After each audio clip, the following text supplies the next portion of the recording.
also EQA. For molecular, we have two different brands for this. And those are Qnostics, which is our third-party IQC, and then QCMD, which is our external quality assurance schemes, who we partner with, a group out of Glasgow that provide EQA across the UK. So from the outset of the pandemic, we listened to the needs of our customers. Obviously, with the pandemic, there was a need to basically bring out assays extremely quickly. How was anyone to know whether or not these assays were actually working as manufacturers stated? Thankfully, groups such as Public Health England and so on stepped in to basically verify and make sure that different assays were working correctly. But there was also a massive need for independent assessment using quality standards and external quality assurance schemes to basically ensure that manufacturer claims were correct. And that's exactly what we have. So today we have produced whole pathogen, EQA, and also third-party IQC for SARS-CoV-2. All of our controls are fully traceable whole pathogen materials, meaning that they're exactly the same as what you get in a patient sample. And the only difference is we've inactivated them. So the full genome is there, all gene targets are there. They'll work with any assay which is available on the market at the moment. It's great. Which means that they're also fully compliant with ISO standards, which state that you have to have a sample which is truly representative of what you find in a patient, which is what our controls are. And you also have to have a control which is completely independent of what the manufacturer provides in their kit. Again, exactly what we provide. QCMD, in summary, is a fully accredited ISO 17043 EQA provider. And we provide schemes which are specifically for molecular microbiology. However, we do have one scheme for multi-TOF. We are the world's largest EQA provider for specific molecular microbiology tests.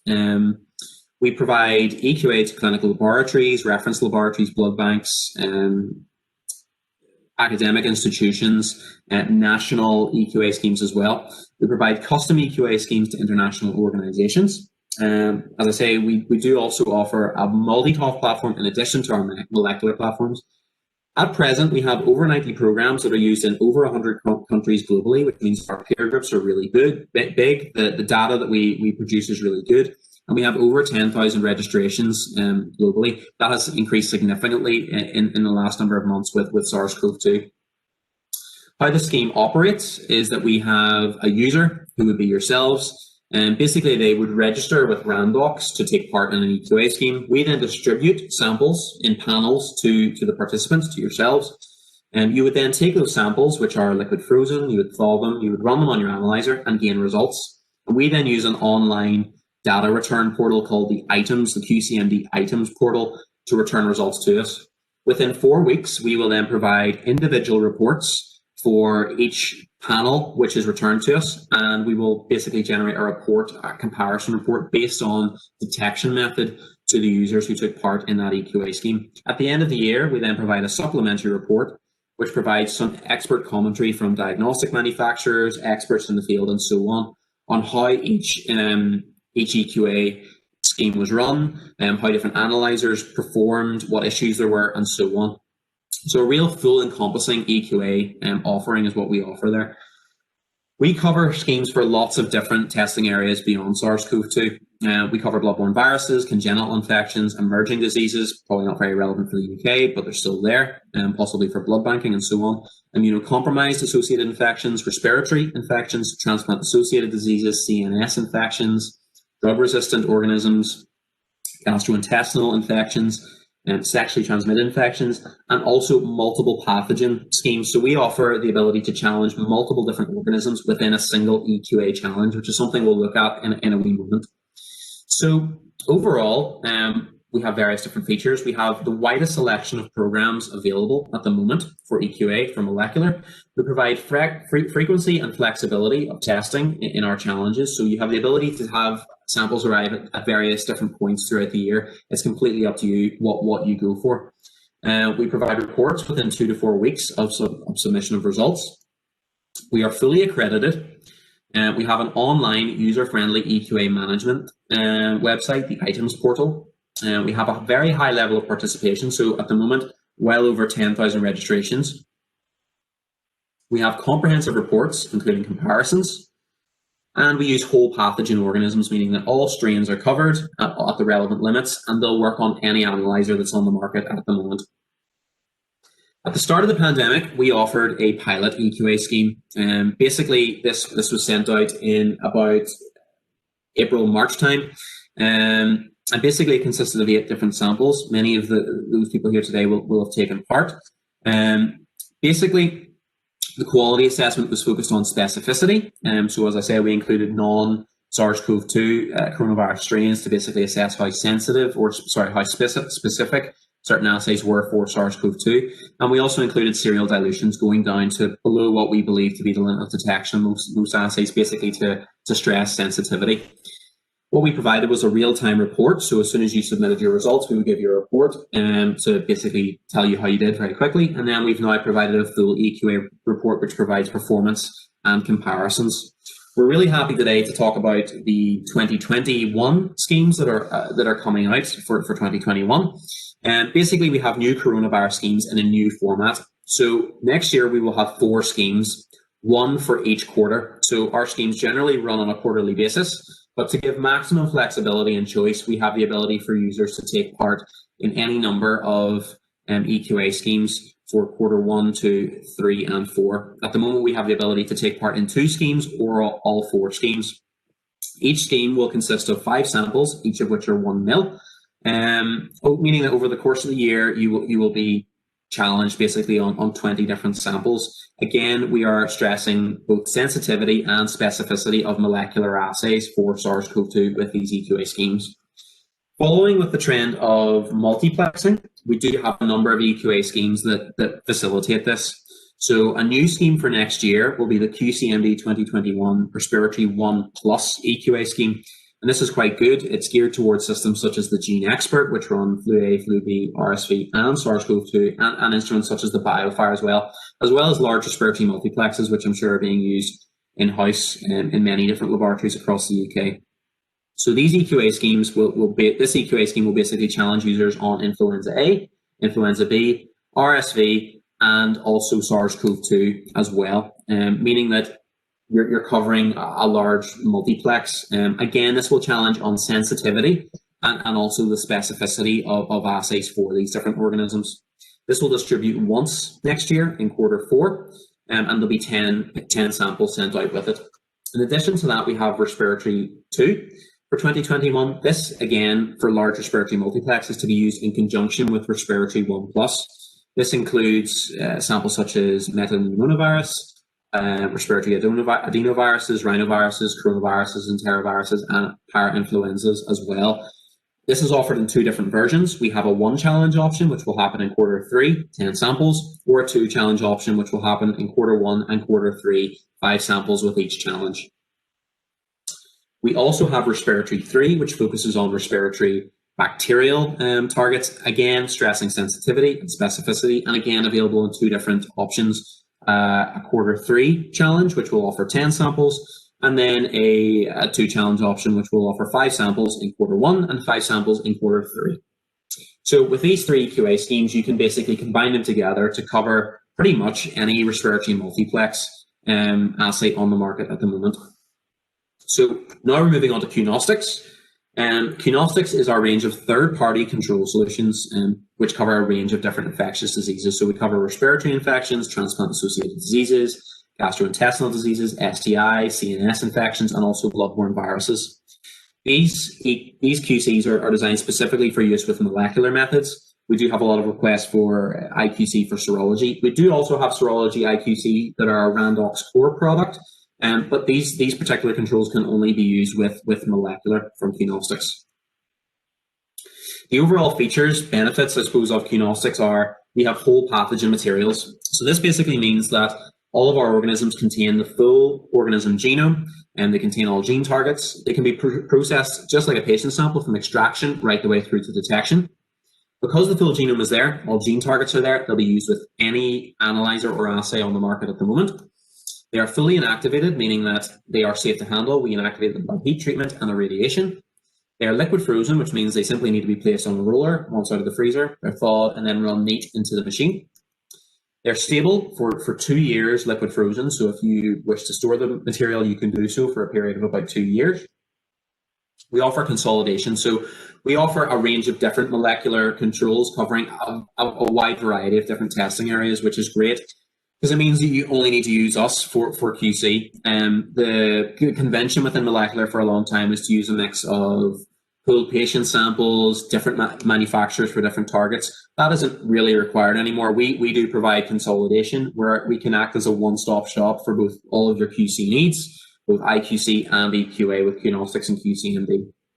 We have multi-analyte materials. So as I'll talk about in a wee minute, we have some QCs which cover multiple different targets. So for multiplex assays, just like we've talked with the EQA, we have controls that cover flu A, flu B, RSV and SARS-CoV-2 inside a single material. We do have similar materials for gastrointestinal infections and so on as well. All of our organisms are fully traceable. So for UCAS and INAB, it's possible to basically trace our materials to World Health Organization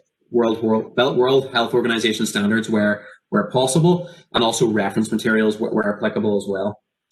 We do also have the ability to say that our materials are true third party. So although we are a diagnostic manufacturer, Qnostics do operate in a way quite separately. All of the QC is manufactured separate to us and also all other diagnostic manufacturers. The QC, therefore, is true third party. So you can really independently assess Randox assays and assays from any other manufacturer using Qnostics third party controls. For SARS-CoV-2, we have a range of different QCs that are available that cover various different purposes and reasons. Basically, they are whole pathogen, as I say, so the full genome is there. They'll work on any material, any assay. We also include background human cells. So this means that we're able to pick up housekeeper genes and control gene targets that some manufacturers require in their assays to basically ensure that the sample is a valid sample. All of our materials have been fully characterized over a wide range of different workflows and techniques. And we've got different QCs for different reasons, which we'll go through in a bit more detail. So we've got the analytical Q panel, which is a serial dilution panel, which is for validation and verification. We have the molecular Q panel, which is a shorter serial dilution panel near the lower quartile of an assay, which again is good for validation and verification and ongoing QC monitoring. We have the Q control, which has been extremely popular, which is great for ongoing QC monitoring between replicates or between runs. And then we have a negative control, which is pretty self-explanatory. So we decided the concentrations for our IQCs with a big performance evaluation that was carried out. Basically, we took real patient samples were taken, about 1,174 of them. And basically the different concentrations of coronavirus within these was assessed. You can see on the diagram there, the box plot. Basically this shows the range of different concentrations. The median and the different quartiles are listed out there as well. You can see to the left of that then, there are different stars. These represent the concentrations of our various controls. So you can see the AQP basically runs from above the mean or the average patient sample right down to below the limit of detection, which is perfect for validation and verification.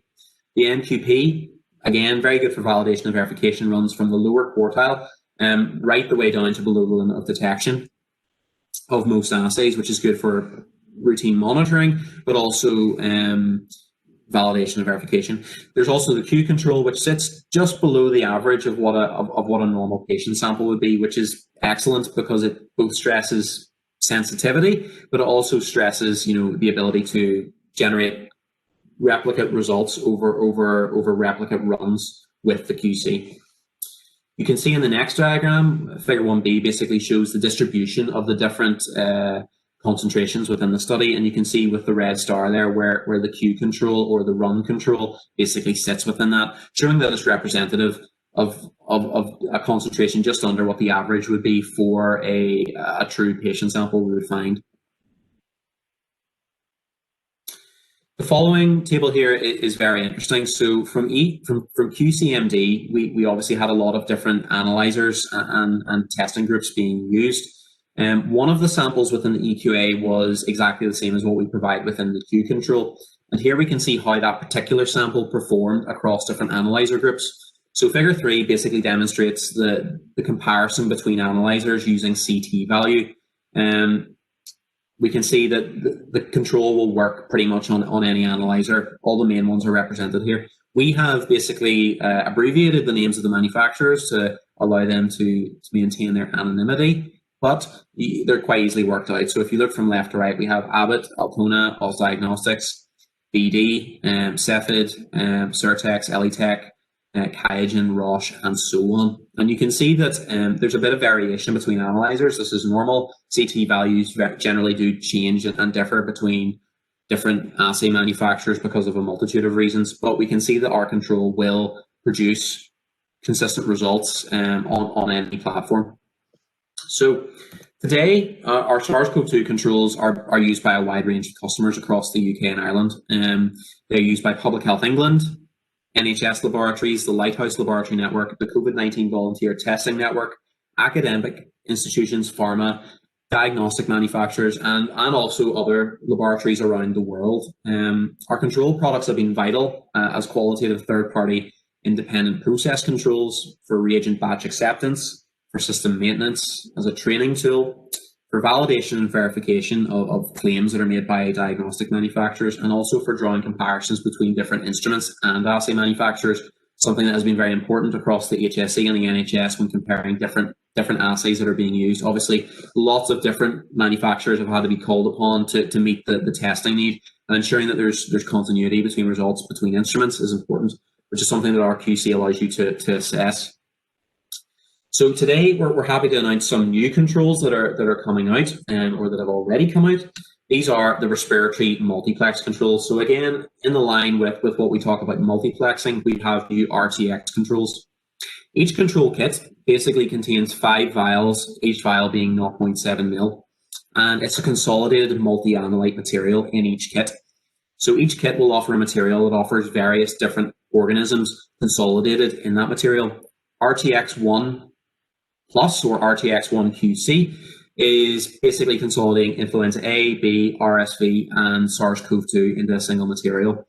The subsequent RTX controls then basically consolidate other respiratory pathogens that you're likely to find in large respiratory multiplexes. Now, there are competitors for these controls out on the market, but what sets us apart is the fact that our controls are whole pathogen.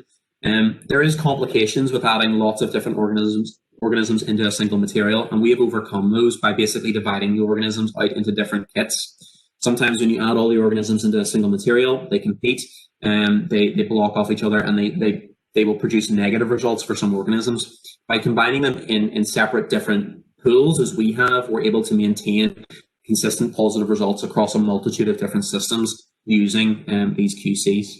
And that's the presentation in its entirety.